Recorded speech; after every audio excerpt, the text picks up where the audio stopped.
Por volta do século XVI, matemáticos do passado estavam tentando resolver equações do terceiro grau. O que eles não esperavam era encontrar um número maligno, algo estranho, um número que não respeitava as regras da matemática e ainda assim ajudava a resolver problemas complexos. Seria esse um modo invisível de recebermos ajuda alienígena? Seria um número maligno implantado artificialmente em nossa matemática apenas para confundir? Confira hoje em Matemáticos do Passado. Segundo registros, resolver problemas de matemática era como uma competição entre os matemáticos do passado. Eles se degladiavam intelectualmente em busca de novos problemas, sempre desafiando uns aos outros. Mas tinha um tipo de problema que parecia de outro mundo: as equações do terceiro grau. Até que um dia um matemático chamado Tartaglia descobriu uma fórmula para resolver essas equações. O que ele não sabia eram as consequências dessa descoberta. Durante anos ele não revelou sua fórmula para ninguém, enquanto ganhava muito prestígio resolvendo equações de grau 3, até que algo aconteceu inevitavelmente. Um número novo foi descoberto, um número tão misterioso que nenhum dos matemáticos do passado conseguia entender. Ele parecia existir apenas na imaginação, mas ainda assim resolvia problemas que até então não tinha solução. Para explicar como isso aconteceu, irei precisar da ajuda de um estudante de matemática dos dias atuais. A fórmula que iremos mostrar possui uma imensa energia, até mesmo nos dias de hoje. E caso a sua atenção seja desviada nesse momento, Deus tenha misericórdia da sua alma.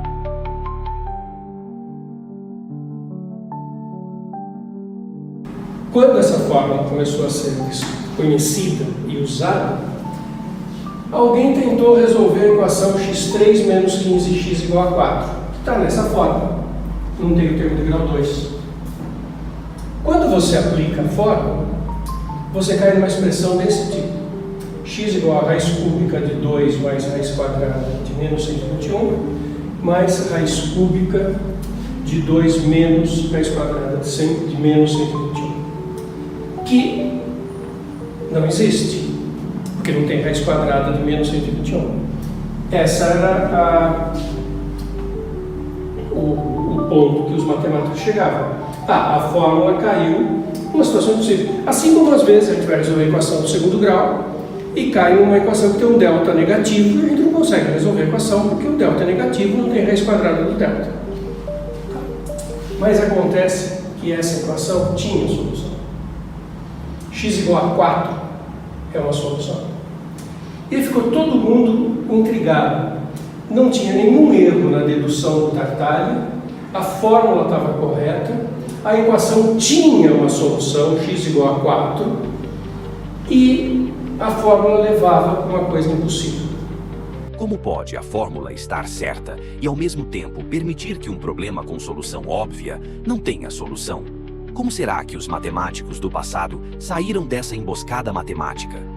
Teriam eles aceitado que a matemática não é tão perfeita quanto dizem? Teriam se submetido à matemática alienígena? E isso era uma coisa que eles estavam tentando entender. Aí o Bombelli manipula essas formas aqui. Ele tenta escrever isso aqui na forma a mais b raiz quadrada de menos 1. Ele percebe que o grande problema era a raiz quadrada de menos 1. Porque 121, a raiz quadrada é 11.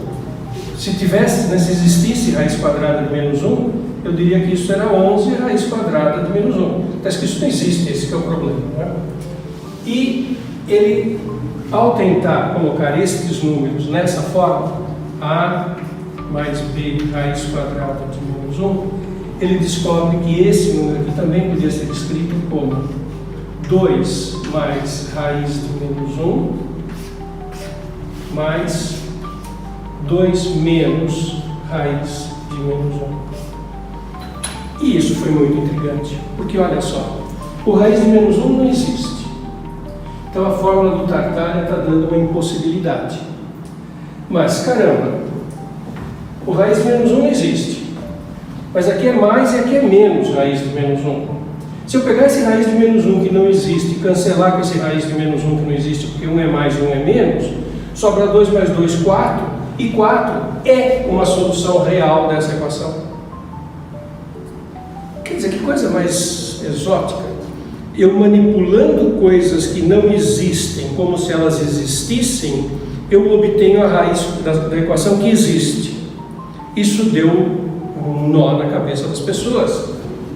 E eles começaram, a partir daí, a se dedicar a estudar esses números que podiam se escrever nessa forma. Para tentar entender. Chamavam o raiz de menos 1 de nomes estranhos. Raiz imaginária, fictícia, vários nomes, digamos assim, pejorativos, né? Dizendo que eram entidades exóticas, mas começaram a tentar entender isso, a manipular isso, e viram que esta situação se repetia um monte de vezes. Manipulando essas coisas que não existiam, se obtinha respostas verdadeiras.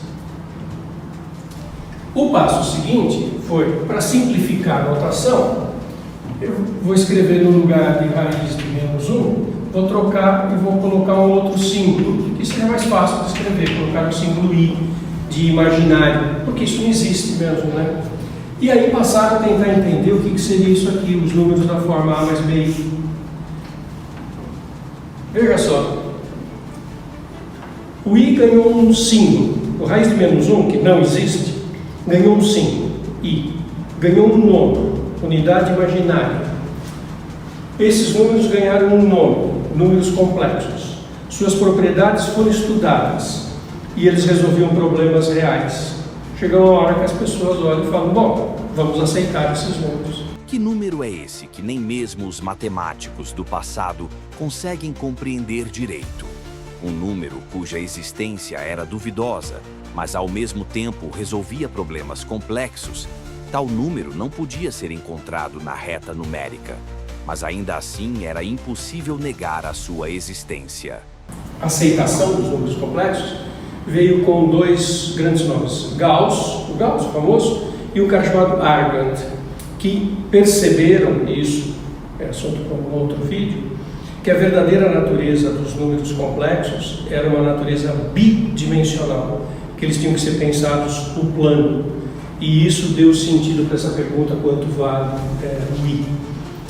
E levantou, aí os números complexos foram totalmente aceitos, aí já estamos no ano 1800. Finalmente, os matemáticos do passado conseguiram explicar por que raiz de menos 1 não pertencia à reta, e sim a uma região com duas dimensões. Agora sim, a partir de Argand e Gauss, pudemos ter uma verdadeira compreensão desse número. E apesar de todo o nosso esforço para provar que existe uma conspiração deixando a matemática chata e difícil, nesse episódio não conseguimos. Os números complexos não precisam de aliens para ser estudados. Mas não vamos parar por aqui. Se existe alguma coisa deixando a matemática mais chata e difícil, iremos encontrar nos próximos episódios de Matemáticos do Passado.